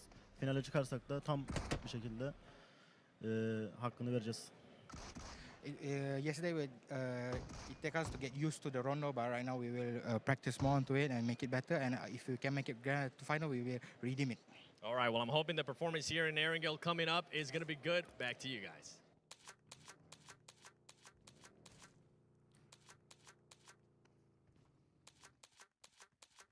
Well, there you go. We heard a lot from Regnum Kaya, but we heard a lot from GS in the picture-in-picture, if you guys were keeping track of that. They clean wiped Virtus Pro just then. That's pretty great. Big fan of that. And Regnum Kaya, they're going to go into the drink for a swim too. Virtus Pro going out like that, fairly unfortunate, I would say, but very, very well done. Really, really big plays there. And that clears out a lot of space for them as well on the map, especially because they were down towards Sosnovka quite early. Going down in 6th place as well gives a lot of opportunity for teams like DX, GS, Wolves to overtake them and push them out of the top 7 now going forward. In the meantime, we have Alpha 7 on a long approach from shooting range all the way down here, but so many teams already making that cross early on. Regnum Kaya also making the swim, but so many vehicles will already be taken here because there were so many teams on Sosnovka early that Regnum Kaya likely for the rest of the game will be moving around on foot. Yeah, it's very picked clean, you're right. It's just the bones left on that north side of the Sosnovka Island. We'll see what they can do, though. They may be able to nab 1 or 2 if they're lucky. If they can get close enough, we'll have to wait and see. E-Arena, they're going for the bow take to the south side. this is going to potentially be uncontested here. There's no one really overlooking this beachhead on that south edge. The rear duo for E Arena as well. They're playing very, very split. Also on a boat rotate, so they'll be joining up with their teammates fairly soon. The Wolves managed to get through nice and early onto the military island. They are just south of that observatory mountain. They've crashed into the compound on the south side, southeast point of the military island. Now, a lot of teams have made it, but there are a few who haven't. R8 actually very slow to move, and Thunder Talk as well up in Stalber. They're still looting, it seems. Yeah, I mean, go off, Kings, I guess. It's an interesting maneuver, and you can't really fault it too much at this point in time with how they're playing. I mean, I just need to wait and see. I personally think this is a little bit late. It's very late, in fact, from Thunder Talk. And with the amount of teams that are already down on the Southern Island, I mean, getting in there at that point is going to be very difficult. I think maybe the plan is just to get as looted as possible, as much utility as possible to make that bridge crossing doable. But I don't know. But you can see here, Regnum Kai, as I said, no vehicles on foot, which is what we expected to happen, John, but it doesn't look fun at all. I mean, hearing a vehicle at any time and having to drop the deck here, this is some very sad gameplay where you pretty much have to hide it out as much as possible. I mean, you've got to feel real jealous as well of teams rotating past you in vehicles. You're like, oh, man, if only we had that. We could do super well this game. And Regnum Karya looking to convert on their last match as well would be a brilliant result. As we're looking over towards those bridges. Actually, the crossings so far have been basically uncontested, Blank. I mean, it's only Virtus Pro who have gone down, but that wasn't on a crossing position. That was on just a fight for a compound once the crossing had already happened. It was. Only 5 teams remain to cross. That's what they're looking for at the moment. Mad Bulls, R8 off in the distance up towards South George. Alpha 7 just passing Lipovka now. Orangutan as well, getting past Prison, past Shelter and Milter. The bridge on the east side currently, I mean, it's Gike, right, who are going to be overlooking it from that observatory mountain. I think for Geek, it's actually a really strong spot to be playing. We've seen multiple times, multiple teams win from that position on the map. It does require you to get a bit of an eastern shift on the circle, but this is already quite eastern anyway. A lot of water off towards Novorabnoye, so it's likely this is going to cut back in towards the mainland. So there is a high chance that it ends up around Observatory in the end game. I don't mind Kara's position too much. I mean, what they're doing is essentially just holding out teams like Alpha 7 who are going to be coming in from that side. Still no sign of Thunder Talk just yet, by the way. It's still on the northern side of the map. Looks like they're bowing out this match, it seems. You know, they've been playing so much more than everybody else at this point. You know, they needed a little break. They're making their way down from Stalber. It is still stage 2, but those crossings, I mean, especially now, you've got to wonder if Thunder Talk are going to be able to make it. That southeast coast is going to be lined with landmines for them to step on if they try and make their way in there. Wolves now in for a fight with GS potentially. GS were able to win it out against Virtus Pro. Will the Wolves, who are just behind them on the tables, be able to do what Virtus Pro could not? I mean, for Wolves, there's, again, I think they have a similar issue to Virtus Pro where we're not seeing them respect a lot of sidelines in these matches. That's the thing that worries me, is that, yes, the gameplay is not too bad, the rotations aren't too bad, but there's a lot of these moments where they're making some careless maneuvers, which I would like to see improved overall from quite a few different teams. I mean, Alpha Gaming even falls prey to this as well, where I don't think they're respecting other teams very much at all in these matches, and I think that's what is coming back to bite them. Like, even that last match that we just saw in Rondo, there was a lot of good chances for them to really kick off and start having a great game. Unfortunately, because they kept taking shots, kept taking these angles which were open to the likes of Virtus Pro, open to the likes of Thunder Talk, they slowly blew out players. And I don't think that was great, because from the initial moment, you know, the 4-man split was weird. And then getting further into the game, I was like, okay, there is a 4-man. This doesn't look too bad. But yeah, it ended up being quite disappointing, honestly. But we'll wait and see. I mean, they get to start in the Millie base this time. No contest, other than Regnum Kai, I guess, who are hiding over on that north side, just trying to live this game out as long as possible. Mainly trying to find some set of wheels, basically, Joe. That is kind of the name of the game for Regnum Kaya right now. If they could pinch one, I'm sure that Alpha Gaming have on board, that would be brilliant, but position being known there. We've seen this from Alpha 7 in the past, Blank. They've taken to the skies. They are going to be heading over in the glider around on the east point here of Novo, trying to stay out of render distance of everybody else. Looks like they will be able to for just a little bit longer. Very dangerous place to land, though, because Kara have outposts all over. You've got to think they're going to spot this, and if they don't, somebody else will. I mean, Kara absolutely should be able to look at this one, but you can also see that Alpha 7 is currently trying to play out a render distance as much as possible here. You can see that Obscure and Guizao is going very, very wide here, down towards the south side. I think they're trying to look for a point where they can make their way in, but the amount of teams that are littered along the southern coast, I think it's going to be hard to find a runway and land here. I think most likely it's going to be a crash landing from Alpha 7 in the near future.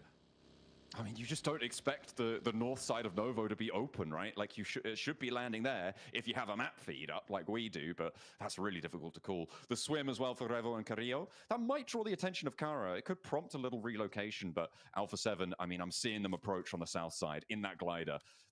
Wolves are going to take shots. GS are going to take shots. This is going to get nasty. Yeah, it's always an interesting thing watching like high-level gameplay at an international scale, because everyone has the same idea. I mean, they were able to get up. Igor's only have the pump shotgun, gets a little bit of damage done, but there isn't any backup right now, which is not ideal. Luckily able to find one with the angle off on the side from Coops, and that's Revo going down. Now just Obscure remaining as they all crash into this one. There should be a quick cleanup for them. But yeah, I think that it's interesting looking at an international level. Everyone has the exact same idea, is that the south side is where most teams are going to make their cheeky rotate through. So everyone litters down there because they all assuming that each other are going to make that same maneuver.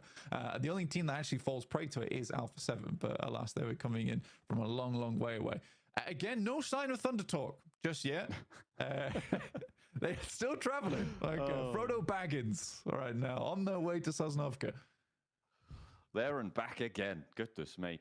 They are really going to have to get in fairly soon, because it's getting to be the blue zone's going to hurt a lot. They started obviously in Stalber. They were slowly rotating down. Also, R8 was struggling to make their way on through, as Alpha Gaming seemed to have spotted Regnum Kaya making their way on foot. And unfortunately, I think Regnum Kaya, they've lost a player there. Far from ideal. And they'll be playing on as 3. Still fairly split and still very, very slow. Yeah, I think for Regnum Kaya, it's a rough one. I mean, I think what you have to do there is commit a little bit earlier to an eastern crossing. I don't think that the swim is that bad, but under the assumption the circle is so far off towards that east side that it's likely going to center up on observatory, which it is currently doing, by the way, so we were correct in that assessment. I think that you have to risk the eastern crossing as opposed to trying to play on the beachhead and the three building compounds around that area. I think that's what Regnum Kaya are trying to go for. It's a very European approach, I'll say it that way, but I think in this instance it's not correct. Yeah, maybe different decisions to be made in the future, but military circles always fun. Oh my god! GK getting the shift. Oh, I think I've spotted what you've noticed. They're on the map, Blank. It's Thunder Talk on the North Bridge, and Orangutan are going to be holding them out. The circle goes still towards GK's favor on that observatory mountain. Well, let's take a look at this bridge camp, because the health bars on Thunder Talk are going to be low here. They step out, and immediately the first goes. The next as well, looking for the spray down. The backup from across the way as well is good. 2 players now stand for Thunder Talk, and the blue zone is hurting. I think the craziest thing about this is that OG expects it to be rotating at stage 4 into the circle on the eastern side. I mean, it's a great pickup. It really, really is. But fantastically done. I mean, Aru's on the ball here, waiting for very well played. And now they can figure out how they want to move down, because you'd assume at this point for OG that there isn't going to be another team tailing Thunder Talk. If they were, it's likely Thunder Talk would have had to have fought a little bit earlier out on the coastal side, in which case OG would have heard it. So this is great in terms for OG for clearing that northern edge and understanding that now they can push south without worrying about their 180. So very smart. They managed to take 2 players down, but there is still a little bit of life in Thunder Talk, and you can't count them out. A big flex out came through from Orangutan, from OG, both sides, WizGod and Atanki moving into position to try and pick up the scraps on the last 2 players. They couldn't find the angle. Thunder Talk able to keep it under control for their final 2 players. And this is so open because of all of the teams moving to that south side. It's what you were talking about earlier. Because of the teams all putting pressure down south, that ability to move is what OG have capitalized on there well on that north side. Now, on the south side, though, it's going to get mucky because the Wolves have to leave the cliff side. They're moving off, and they've already been slowed down. They've lost Batten. Doran needs a res. Coops is pulling him back to his feet, and you can't spend too long out here. The blue zone really starting to hurt now. Yeah, basically instantly have to get that bandage off. And I think for Wolves, it's pretty much over. I think Kara set up a really, really nice lineup here across the hillside. I think that Wolves is pretty much gone. Egos is likely to go down as well. At this point, Kaido, it's one of the situations where do you just deny the point? Lewis picks up Doran. And now Thunder Talk with their 2 players look to put a little bit more hurt over towards OG, but I don't think that's happening. Ooh, spray down, King spotted. And Atanki able to clock the shot. AJ last to stand, and OG have only got one more domino to fall to take down the top dogs. Spray around the corner, not quite fully connecting, but it's going to do enough, and it will be closed down. The roll down on the crates as well. OG want the spoils of victory. Pulling that into the back pocket. They'll clean out the north side. Yeah, that's clean. Very, very clean. So now OG has a huge amount of control over the north. Doc moves up, does get shut down by Mad Bulls, but R8 is still having presence within this engagement. Reefus seems to be the last player alive here for APG. The DPS should do the trick as Lemon weaves in and out of the blue there. And now R8 look to weave a very different picture for Mad Bulls, one of dread and ruin as they move over the hillside. Trying to push in on the western edge. The route out of that military base is treacherous. R8, they're going to fold back, look to res Marth. Mad Bulls disengage. They're sending across, heading towards DRX and the remnants of DX Savior as well, closer towards the middle. We're not going towards the mountaintop this time around, Blank, though. It is going to go down south towards GS and towards this ridgeline that we're seeing being fought over fraughtly by Kara, who are keeping their nerves together here. 7 elims already. It's definitely not easy for Kara, the movements they've had to make, the decisions they've had to go through, but they've done well. I mean, Ulf is definitely their biggest target in the future over on that eastern side, but even they are sort of held out by the angles from Geeke. Now, the circle does move away from Geeke on that observatory, so they have to move now, and it's always difficult getting off from the top of observatory. Mad Bulls somehow stay alive with their 2 players, get to the south side of this compound that currently DRX are holding, and I think for DRX, a lot of fans are hoping they do well in this game because it has been a pretty abysmal start from yesterday for DRX. A lot of games where they're just not able to get through that mid game whatsoever. And I think that has been the most worrying thing from watching them is that mid game. It's just a lack of life from that squad. Yeah, getting through that mid game, always treacherous, and it's where you earn the majority of your points on the tables, right? It's getting past those mid game situations that starts to earn you those incremental 4-5 extra points that you need per match to really sit up and amongst the top dogs. DX Xavier trying to hold a sliver of a ridgeline. You can see there's players above them as well from Ulf. That is a really tough spot, but I think DX Xavier are going to be safe for quite a while. Geeke actually more likely to pull the trigger on a fight here. I mean, Geeke needs to find something. I mean, down towards Ulf is likely their best bet, right? They can still play high ground angle and then try and sweep down towards that south side. OG is met little from that northern position on the compound as OG appears. So this is a very, very sneaky moment from OG to be able to get into the circle and then find themselves a strong position off the back of that as well. The question is whether R8's been watching this rotate and if they'll be able to find some shots over towards them. But again, so far it has been some fairly well calculated decisions from OG. I wonder if Ragnarok thinks he's cleared that angle there against Sakura. He'd have a good old look there, spotted the horse, but didn't see a leg, didn't see an ankle or anything peeking out. Geeke They're going to take shots over towards Ulf and back them off the angle. Actually, Ulf putting Damn. more pressure in towards the middle. Nice stuff. Nice find, but that could all come a cropper if GS takes shots out of their way, if Ragnarok has his say as well. I'm very impressed that it's actually not R8 that takes shots over towards OG. It's OG taking shots to R8, actually finding a Mori here. And they don't have a lot of time to pick him up because the circle is in closing. Now R8's put in a very, very difficult position where OG knows at least 2 players are on that northwest side.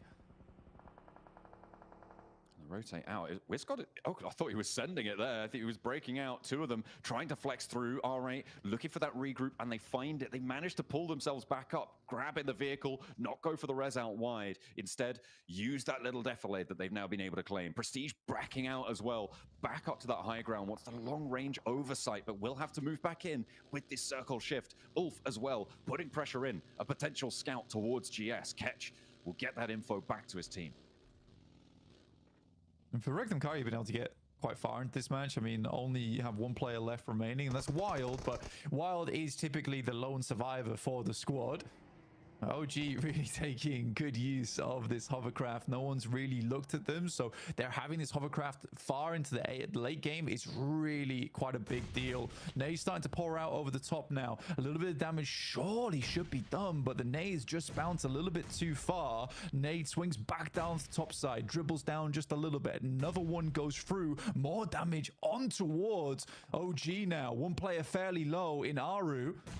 And R8 can maybe leverage this, but a good off angle right now from OG is keeping them at bay. Oh, another nade, another knock. There's no punishment really being seen in return. Finally, Marth goes down. There was a third party as well, I think from Geeke on the high ground to take a shot over towards one of the players from OG who has now been flushed away. Trying to flex out. This is where the off angle from Prestige really needs to come in clutch, stopping this fight. The smoke's over the ridgeline. They want to keep this momentum going, but R8 back off the angle. The nade's not quite connecting where they need to. Mars potentially? No, it goes too long. The cook not quite right there, but that one's good. A tanky sends it back his way. And Aru again, so low, but not going down just yet. That is a cracking grenade from Amori over the top towards WizGod, who's trying to get that off angle towards them. They've laid the smokes down, trying to keep R8 back at this point in time, give them the heavy hand. But right now, it's just not working out. WizGod likely to go down. Finally, Prestige enters the fray. Moves in from that off angle. That might actually give OG an opportunity here, but another flush comes through, and R8 now into a 2 versus 4 in their favor. A tanky needs something big, but he only gets 1. There is no answer from the backline, unfortunately. Aru out in the open, caught with his trousers down there, and R8 are going to send them away. 5 elims though on the game blank. That's a pretty good result. Yeah, it's not bad. Gets them back up towards 4th place now, and there really isn't anyone chasing them too hard on the tables. Alpha 7 went down as a VP as well as Wolves earlier on, but there is now teams like trying to make up points with this massive point vacuum at the top from Thundertalk. You're going to start to see these things get very messy towards that top 7 towards the end of today. Ida finding Solus as well, so R8 not done quite yet. They want a little bit more.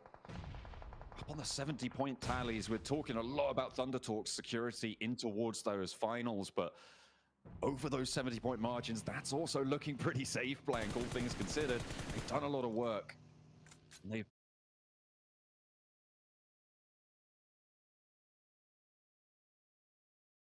they want more too. Marceau hops out, looks for the flush, confirms that one, locks it into the bank. As DXA you hold their divot. They've been in there for a long, long time.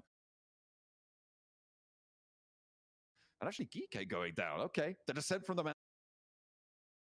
mountaintop. Yeah. Not going to pan out. I mean, it has been a real patience game for them, and at times really tough, but they've done well off the back of it. Lewis finding catch now as well from Ulf as R8 looks to assault that position. They really only have one option here, which is to try and send down to the rocky outcrop on this south side before they head over towards DRX. DRX has had a bit of circle look. And no one really has had a shout in, but similarly DRX hasn't really found any points from this position whatsoever. Likely the thing is that if they go down in 2nd place, this game will not be as profitable as most would think. They sort of need to finish this game out with a chicken dinner if they want to have a decent performance off the back of this one. Otherwise, it is just sort of another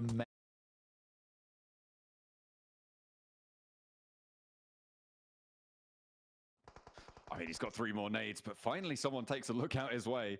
And that is going to be the shutdown. And DX Xavier will fall finally. 5 teams now remaining blank. DRX with this center position.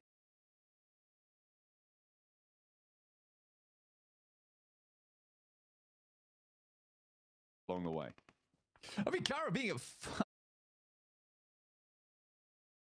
what is it, 14 eliminations now is very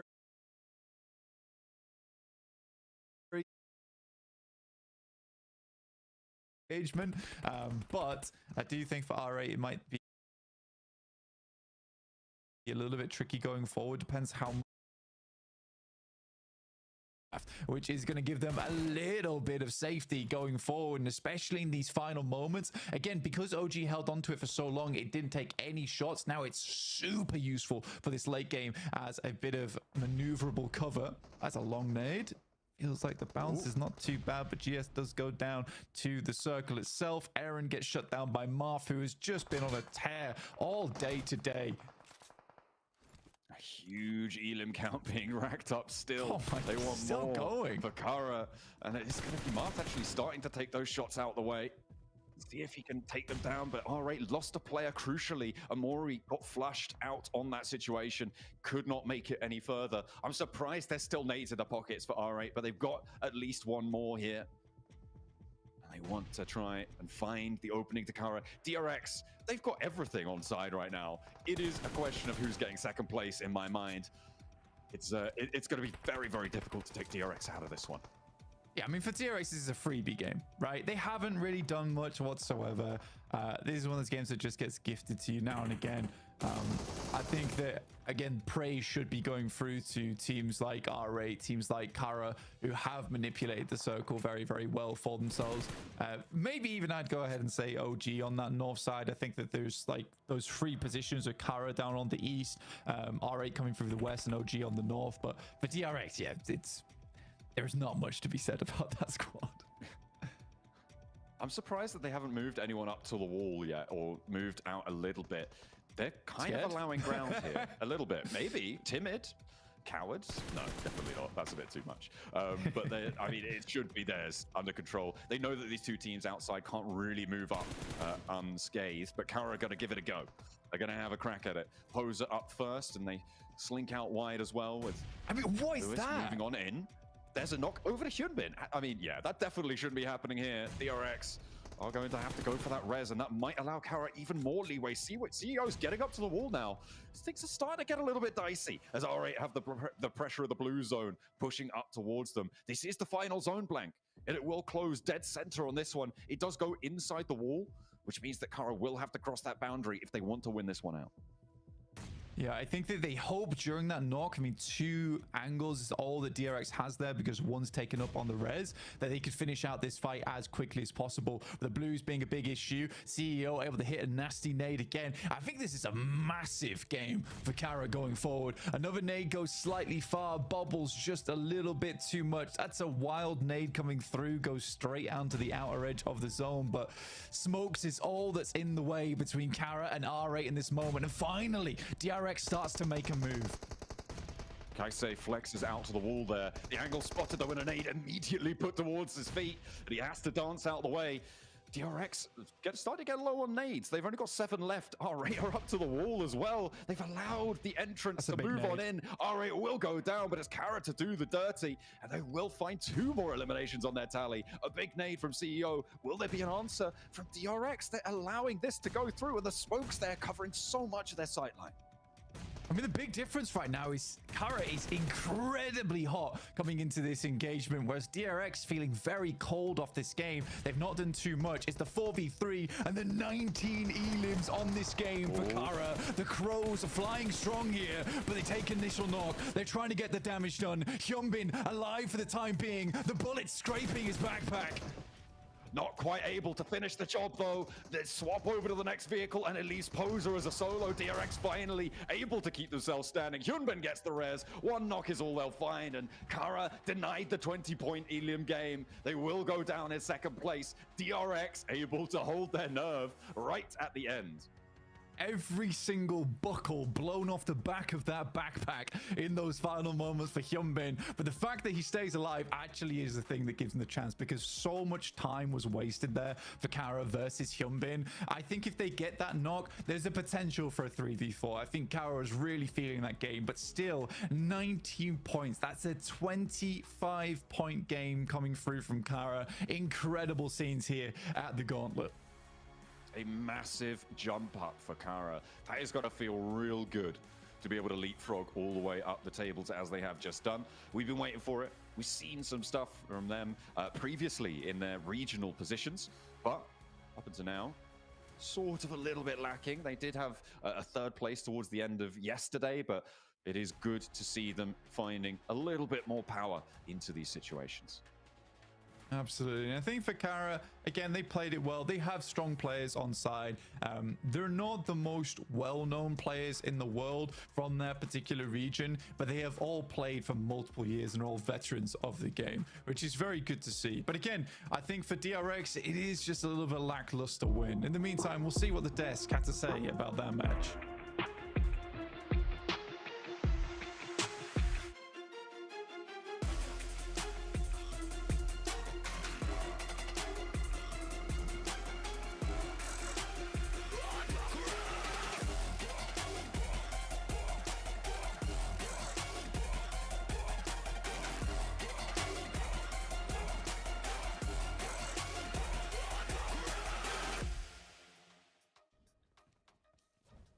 DRX down in 15th place, so desperately needed a chicken dinner, and they get one right here, right now. Maxman, why was this game so different for DRX? What made them get the chicken dinner as opposed to the performance pretty much for the rest of the tournament so far? Oh, I was hoping you wouldn't ask me that question. They got circle gifted. Okay, you want me? Unfortunately, it is a win they desperately needed. Okay, don't get me wrong. They were in 15th position before this game. They were circle blessed. Luckily enough, they do go for that big push onto the side of Kara, as you can see here in this finishing blow moment. And they do get himself some really good swarm moments around Poser, get himself the wrap up, and get himself that chicken dinner. But it was definitely circle blessed. And it is not the win I wanted to see, Niptro, to be completely honest. From them, a bit more presence when they do get eventually a chicken dinner. But you know what? As you stated before we got on the desk here, that give them a little bit more of a confidence boost to finally initiate that ascent in the rankings. I 100% think that's the case because of the way they switched the flip, or flipped the switch, that's the one. They flipped the switch as soon as they decided, okay, now's the time to go, they went for it. That was the DRX we're used to seeing. So I think now they've got points, they're out of 15th place, they can relax a little bit, take a breath and go, okay, we've got a win. Yes, it was kind of handed to us, but we took it in the end. We've come back to where we need to be. Now let's go forward the way we want to play. So I really am hopeful for them now. I mean, Sizzy, you can look at his face. He's just like, yeah, it's not quite the win we wanted. He's just like, hey, we'll take it. Happy about this game. I love his expression on his player shot. So it's great. good. But, overall, like the numbers coming out from the players are good. Like So Easy 4 eliminations, one coming out from Sizzy with 600 plus damage, which is very impressive. Hyunbin, of course, 2. He is my MVP contender for the Gauntlet. Might not